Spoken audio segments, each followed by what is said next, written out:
Guys, SSRIs save lives. So RFK and his colleagues are currently throwing a lot of shade at the SSRI class of medications. And I absolutely cringe thinking about the number of teen suicides that these medications have prevented, and limiting them, which the current administration is hinting at, is terrifying. So in my practice, which is in a relatively affluent area, it's hard to be a teenager. We expect a lot of our kids. And clearly, if you aren't shaped like a Barbie doll and you haven't been admitted to Harvard by the time you're, say, 12, there must be something wrong with you. That's stressful. At least a third of my patients struggle with issues like anxiety, depression, panic attacks, suicidal ideation, and teen suicide is increasingly more common.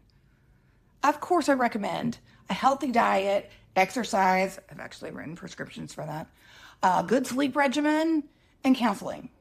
But for those kids who are paralyzed by panic or anxiety attacks more than a couple times a week, or who have thoughts of self-harm or suicide, I absolutely recommend the SSRIs, or the selective serotonin reuptake inhibitors. So fluoxetine, sertraline, escitalopram, etc. Side effect profile is super safe. There is a black box warning on those medications that says if you're a suicidal teenager, that first 2 weeks of treatment, you may have more thoughts about suicide. And the thinking is that when you first start treatment, you're so low, you just don't have the energy to do anything about it.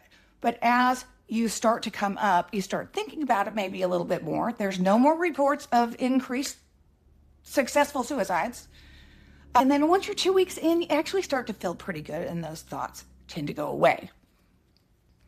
So let's talk about why you're anxious, depressed, the pathophysiology of that, and why SSRIs work.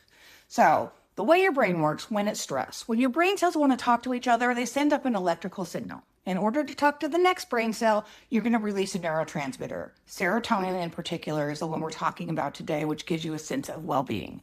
So that initiates an electrical signal in that second brain cell, and then that first brain cell takes it back and uses it over again. Now, if you're stressed and you're firing all the time, I'm not as pretty as she is, I didn't get an A in this class, so-and-so said something kind of rude, you're firing all the time, stressed out, and those serotonin levels tend to lower. The way the SSRIs work is they slow down that reuptake mechanism so that over millions of receptors and some time, your serotonin levels will go back up to where they need to be. These are life-saving medications. Today's world, there's a lot of legit reasons to be anxious or depressed. SSRIs save lives. I'm Dr. Deb. I've seen it all. Tell me what you think.